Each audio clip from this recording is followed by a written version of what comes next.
तो शुरुआत हिंदू समाज को सीएम योगी के बटोगे तो कटोगे वाली सलाह के साथ। बांग्लादेश में जिस तरह से एक के बाद एक हिंदू को टारगेट किया जा रहा है, उसके बाद सीएम योगी ने एक बार फिर एकता की बात कही। सीएम ने चेताया है कि अगर हम जाति के नाम पर बटे तो फिर वैसा ही हाल होगा जैसा कि बांग्लादेश में हो रहा है। हमारे लिए उसी प्रकार से सर्वनाश का कारण बन जाएगा जैसे बांग्लादेश के अंदर हम देख रहे हैं। सीएम योगी का यह बयान बांग्लादेश में पिछले 20 दिनों में कट्टरपंथियों का शिकार बने 7 हिंदुओं की हत्या के बाद आया है। हिंदुओं को टारगेट और सनातन पर हमले को लेकर सीएम योगी आदित्यनाथ सेक्युलरिज्म का ठेका लेकर चलने वाले लोगों पर भी हमला बोलते हुए नजर आए। बांग्लादेश की घटना पर इनका मुंह बंद है, इनके मुंह पे लगता किसी ने फेविकोल चिपका दिया है। अब कट्टरपंथियों ने हिंदू त्योहारों पर बैन लगाने का ऐलान कर दिया है। 14 जनवरी को मकर संक्रांति का त्योहार मनाने को इस्लाम में हराम बताया है।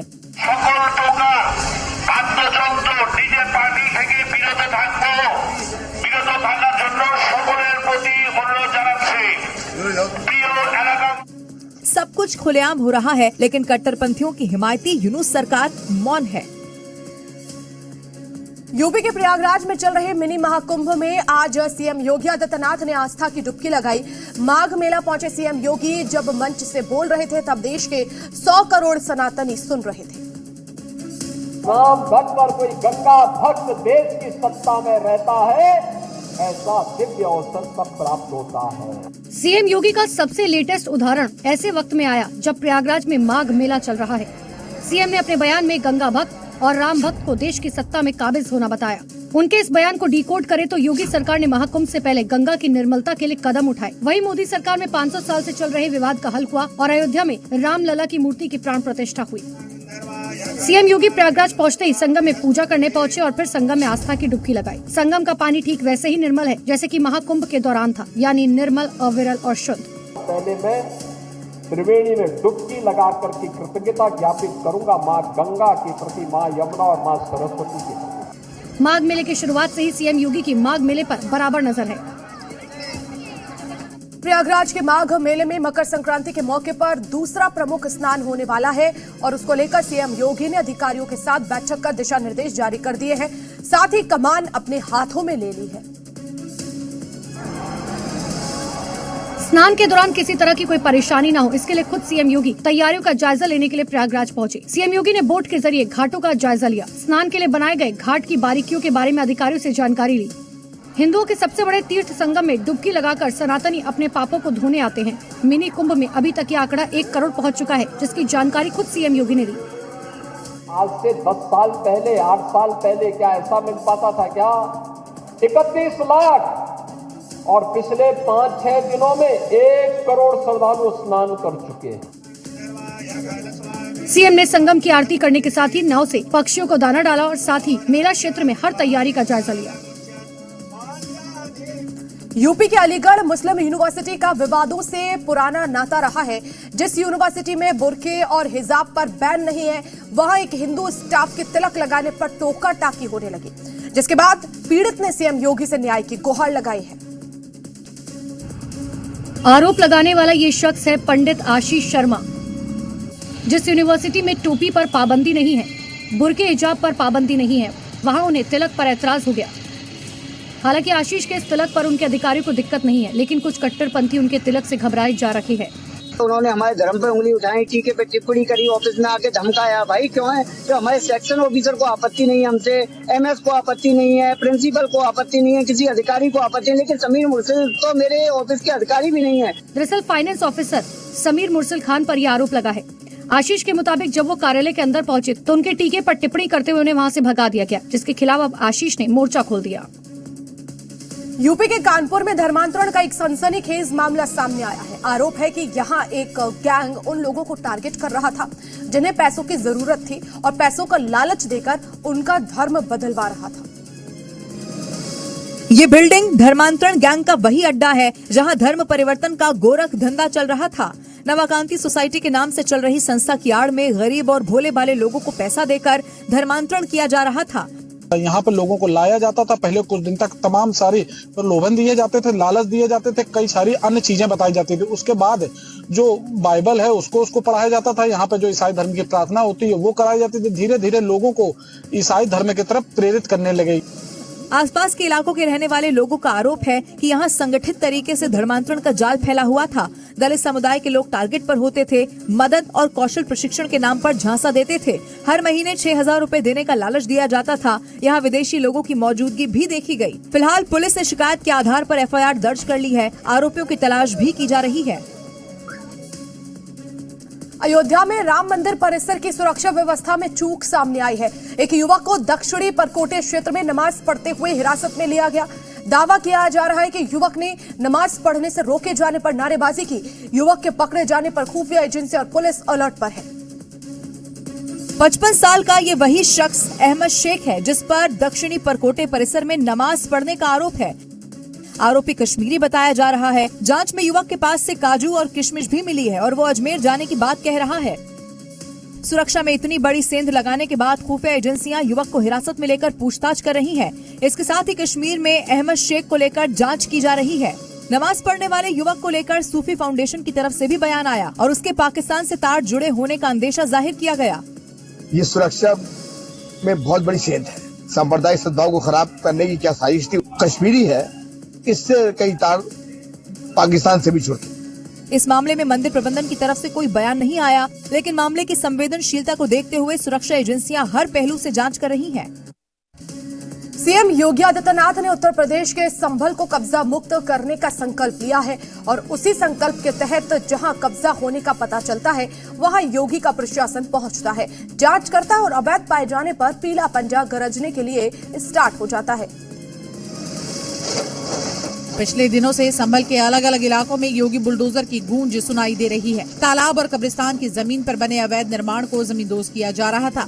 अब रडार पर कसेरुआ का कब्रिस्तान है, जहां कब्रिस्तान की जमीन पर कब्जा करके निर्माण कर लिया गया है। जानकारी लगते ही राजस्व विभाग की टीम ने अवैध निर्माण की पैमाई शुरू कर दी है। तस्वीरों में देखिए कैसे फीते से मापा जा रहा है। जांच की जा रही है कि अवैध निर्माण कहां तक किया गया है। जांच में सामने आया है कि कब्रिस्तान की सरकारी जमीन पर 3 मकान अवैध तरीके से बना दिए गए थे, तो वहीं खाद के लिए बनाए गए गड्ढों पर भी 8 मकान और एक मस्जिद का अवैध निर्माण करा दिया गया है।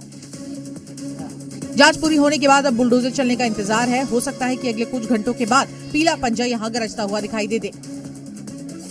NSA यानी राष्ट्रीय सुरक्षा सलाहकार अजित डोभाल आमतौर पर सार्वजनिक टिप्पणियों से दूर रहते हैं, लेकिन अब उन्होंने इतिहास का प्रतिशोध लेने का आह्वान। ताकतों के हाल फिलहाल में दिए गए बयानों का जवाब माना जा रहा है। हमारे गांव जले, हमारी सिविलाइजेशन को समाप्त किया गया, हमारे मंदिरों को लूटा गया। NSA ने विदेशी आक्रांताओं के हिमायतियों को इतिहास का पाठ भी पढ़ाया। प्रतिशोध शब्द अच्छा तो नहीं है, लेकिन प्रतिशोध भी अपने में एक बड़ी भारी शक्ति होती है। हमें अपने इतिहास का प्रतिशोध लेना है और लगे हाथ इतिहास बदलने का ऐलान भी कर दिया। ये इतिहास हमें एक चुनौती देता है कि ये उस भारत का आज हर युवक के अंदर वो आग होनी चाहिए। अजीत डोभाल की नसीहत सिर्फ देश के कट्टरपंथी ताकतों के लिए नहीं है, बल्कि बांग्लादेश और पाकिस्तान के लिए भी है, जहां हिंदुओं पर हिंसा अब रुक नहीं रही। पश्चिम बंगाल में ईडी के रेड के बाद शुरू हुआ बवाल खत्म होने का नाम नहीं ले रहा है। ईडी पूरे मामले की सीबीआई जांच कराने को लेकर इससे पहले कि सुप्रीम कोर्ट पहुंचती, ममता ने कैविएट दाखिल कर अपने इरादे जता दिए कि बात अब काफी आगे तक बढ़ चुकी है और मामला बंगाल से दिल्ली तक पहुंच गया है, जिसका अंदाजा तक ईडी को नहीं था कि उसकी ये कार्रवाई इतनी सियासी हो जाएगी। ईडी ने कलकत्ता हाईकोर्ट का रुख किया तो टीएमसी सड़क पर उतर आई और शुभेंदु के बहाने कोल स्कैम का मामला उठा दिया, जिसे लेकर शुभेंदु ने ममता को मानहानि का नोटिस भेज दिया। दूसरी ओर सुप्रीम कोर्ट में ईडी और ममता भी आमने सामने आ गए हैं। इस प्रकरण में कांग्रेस भी कूद गई है, तो वहीं बीजेपी अपने सभाओं में इसे लेकर ममता पर हमलावर है। विपक्षी नेताओं को तंग करना है, उनकी सरकारें गिरानी है, वाजिब हो नहीं वाजिब हो कोई फर्क नहीं पड़ता। राहुल गांधी जब चुनाव होता है तो सट जाते हैं, कोई नहीं है, सब संतरे की तरह महागठबंधन है। यानी ईडी के जरिए बंगाल की सियासत ऐन चुनाव से पहले परवान पर है। महाराष्ट्र में हो रहे बीएमसी इलेक्शन में ओवैसी मुस्लिम वोटर्स को अपनी तरफ लाने की जुगत में है। एआईएमआईएम की सक्रियता कांग्रेस समेत मुस्लिमों की रहनुमाई करने वाली पार्टियों के लिए बड़े झटके की तरह है। ओवैसी ने तो मुस्लिमों को हिजाब वाली पीएम का सपना दिखाना भी शुरू कर दिया है। ओवैसी के इस बयान ने कई पार्टियों की हवा खराब कर दी है। देखना, एक हिजाब पहनने वाली बेटी इस देश की वजीर आजम बनेगी इंशाअल्लाह। ओवैसी ने इसमें कुछ भी गलत नहीं कहा, लेकिन संविधान की आड़ में जहर उगलने की इजाजत भी तो नहीं है। कोई भी भारत का नागरिक वजीर आजम बन सकता है। ये नफरत जो तुम मुसलमानों के खिलाफ भड़का रहे हो, ये नफरत ज्यादा नहीं चलेगी। हालांकि बिहार में ओवैसी से झटका खा चुकी आरजेडी अब भी ओवैसी के बयान के साथ है, तो गिरिराज ने सपना ना देखने की सलाह दी है। कोई भी बन सकता है, उसके पहनावे पे वोटिंग नहीं होती है ना। संविधान में कहीं है ऐसा कपड़ा पहनने वाला ही पीएम होगा। यहाँ फिर से कोई दूसरा पाकिस्तान भी नहीं बनने वाला, न गजवाए हिंद होने वाला। ओवैसी का ये नया तेवर विपक्ष के होश उड़ा रहा है। महाराष्ट्र की सियासत में आज एक और परिवार मिलन देखने को मिला, जब अजित पवार और सुप्रिया सुले एक ही मंच पर नजर आए। दोनों ने पुणे निगम चुनाव के लिए साझा मैनिफेस्टो जारी किया। दरअसल चाचा और भतीजे की पार्टी ने पुणे और पिंपरी चिंचवाड़ निकाय चुनाव के लिए हाथ मिलवाया है। ठाकरे बंधुओं के बाद अब चाचा भतीजा भी एक साथ चुनावी डगर तय कर रहे हैं। वो इसीलिए क्योंकि चाचा शरद पवार और भतीजे अजीत पवार के बीच काफी हद तक गिले शिकवे दूर हो गए। साल 2023 में एनसीपी में हुई दो फाड़ के बाद पहली बार अजीत पवार और सुप्रिया सुले एक साथ राजनीतिक मंच साझा करते हुए दिखाई दिए और पुणे नगर निगम के लिए संयुक्त घोषणा पत्र जारी किया। राज्य और केंद्र में बीजेपी के साथ सत्ता में होने के बावजूद अजीत पवार ने स्थानीय बीजेपी नेतृत्व को निशाना बना रखे हैं। उन पर पुणे और पिंपरी चिंचवाड़ के विकास को पटरी से उतारने का आरोप लगा रखे हैं। फिलहाल चाचा और भतीजे की तरफ से साफ नहीं किया गया कि ये चुनावी डगर की मंजिल सिर्फ पुणे और पिंपरी चिंचवाड़ है या फिर अगले साल लोकसभा विधानसभा चुनाव तक साथ है। यूपी में एसआईआर की फाइनल ड्राफ्ट आने से पहले तक अखिलेश बीजेपी पर तंज कसते थे कि बीजेपी अपने खोदे गड्ढे में गिरेगी, लेकिन अब अखिलेश यादव के सुर बदल गए हैं। अखिलेश ने एसआईआर में पीडीए के वोट कटने का दावा किया है। अखिलेश ने राज्य और केंद्रीय चुनाव आयोग के आंकड़ों में फर्क पर सवाल किया है। दरअसल अखिलेश यादव ने लखनऊ में एक प्रेस कॉन्फ्रेंस की और आंकड़ों पर सवाल उठाए। भारत सरकार की एक्साइज के बाद जो डिफरेंस नजर आ रहा है, वो डिफरेंस इतना नजर आ रहा है कि लग रहा है कि कोई न कोई साजिश षड्यंत्र चल रहा है। वोट पीडीए समाज का काटने का और अपना वोट बढ़ाने का। अखिलेश का दावा है कि सीएम ने पहले ही कहा था कि 4 करोड़ वोट कटेंगे और तब वोटर लिस्ट का ड्राफ्ट जारी भी नहीं हुआ था। सीएम ने ये बात कार्यकर्ताओं अफसरों से कही थी। तो वहीं दूसरी खबर है कि आंकड़े आने के बाद सीएम ने बैठक की है और कार्यकर्ताओं को नाम जुड़वाने का होमवर्क दिया है। इस मामले पर योगी के मंत्री ओपी राजभर ने अपनी प्रतिक्रिया दी है। 86 लाख मतदाता पूरे प्रदेश में मृतक पाए गए। अब उनको स्वर्ग से लाया जाएगा, अखिलेश जी ही ला सकते हैं। मतदाता सूची में अगर नाम चढ़ाना होगा तो वही ला सकते हैं भाई, हम लोगों के बस का तो नहीं है। एसआईआर के शुरू होने से पहले शुरू हुआ विवाद अब भी थमता हुआ दिखाई नहीं दे रहा है। केजीएमयू की कुलपति के ऑफिस में हुए हंगामे के आरोप प्रत्यारोप का खेल शुरू हो चुका है और एक तरफ जहां केजीएमयू प्रशासन की तरफ से अपर्णा यादव और उनके समर्थकों के खिलाफ थाने में शिकायत दी गई है, तो दूसरी ओर अपर्णा यादव इन आरोपों को पूरी तरह से बेबुनियाद बता रही हैं। अपर्णा यादव ने कहा कि कुलपति ऑफिस में कोई तोड़फोड़ नहीं की गई है। वहाँ छिपकली की वजह से गमला टूटा और इल्जाम उन पर लगाया जा रहा है। वहाँ पर किसी छिपकली के वजह से जो पॉट टूट गया, उसकी वजह से आप कहते हैं कि वहाँ पर मॉब ने इस तरीके की बात करी। ये तो सरासर जब ये इस तरीके का मेरे ऊपर कर सकती हैं बात, तो मुझे लगता है डॉक्टर कितनी सेफ होंगी वहाँ पर। अपर्णा यादव का ये जवाब उन आरोपों पर है जिसमें उन पर समर्थकों के साथ केजीएमयू की कुलपति के चैम्बर में घुसकर अभद्र नारेबाजी और तोड़फोड़ का आरोप लगाया गया। अपर्णा यादव ने कहा कि धर्मांतरण के मामलों से ध्यान बांटने के लिए ये झूठ बोला जा रहा है। वहीं केजीएमयू में धर्मांतरण के मुद्दे को लेकर अपर्णा यादव ने मुख्यमंत्री योगी आदित्यनाथ से मुलाकात की और इस पूरे मामले पर एक संयुक्त रिपोर्ट तैयार करने का फैसला लिया गया है। बिहार में चुनाव के दौरान लालू के परिवार में जो घमासान मचा वो कुछ दिनों के लिए शांत जरूर हुआ, लेकिन ये तूफान से पहले की शांति की तरह था। जो एक बार फिर से रोहिणी के पोस्ट से उजागर हो गया है और अदालती बहसों के बीच फैमिली वाली बहस भी जारी है, जिसका मतलब है तेज प्रताप यादव की तरह बागी हो चुकी रोहिणी का ना तो गुस्सा शांत हुआ है और ना ही शांत हुआ है लालू परिवार में विरासत की जंग, जिसे लेकर एक बार फिर रोहिणी ने तंज कसा है अपने पोस्ट के जरिए। रोहिणी ने लिखा, बड़ी शिद्दत से बनाई और खड़ी की गई बड़ी विरासत को तहस नहस करने के लिए परायों की जरूरत नहीं होती, अपने और चंद षड्यंत्रकारी नए बने अपने ही काफी होते हैं। जिस पहचान और वजूद की वजह से सब कुछ है, उसी को मिटाने पर जब अपने ही आमादा हो जाए तो हैरानी होती है। रोहिणी का सीधा इशारा तो संजय यादव की ही तरफ है और पार्टी में निचले स्तर तक ये चर्चा है कि क्या आरजेडी पर अब लालू परिवार की पकड़ नहीं रह गई। और अब बात यूपी में अवैध कब्जे पर एक्शन की। यूपी के मुख्यमंत्री योगी आदित्यनाथ का स्टैंड एकदम क्लियर है, जहां भी अवैध कब्जा मिले उसका बुलडोजर से हिसाब किया जाए और इसीलिए यूपी के शहर शहर अवैध कब्जे पर ताबड़तोड़ एक्शन हो रहा है। उत्तर प्रदेश में योगी भूमाफियाओं के इरादों को भी इसी तरह से उखाड़ रहे हैं, जैसे ये बुलडोजर इस अवैध निर्माण को मिट्टी में मिला रहा है।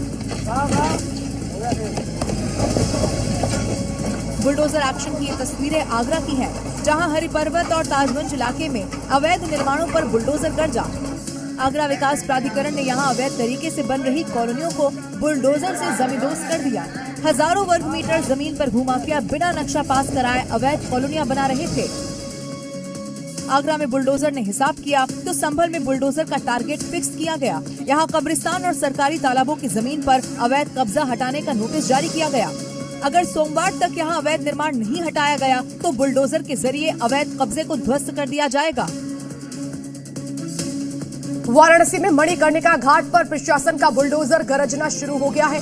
दाल मंडी में अतिक्रमण विरोधी अभियान के बाद प्रशासन का पूरा जोर अब मोक्षदायिनी मणिकर्णिका घाट के कायाकल्प पर है।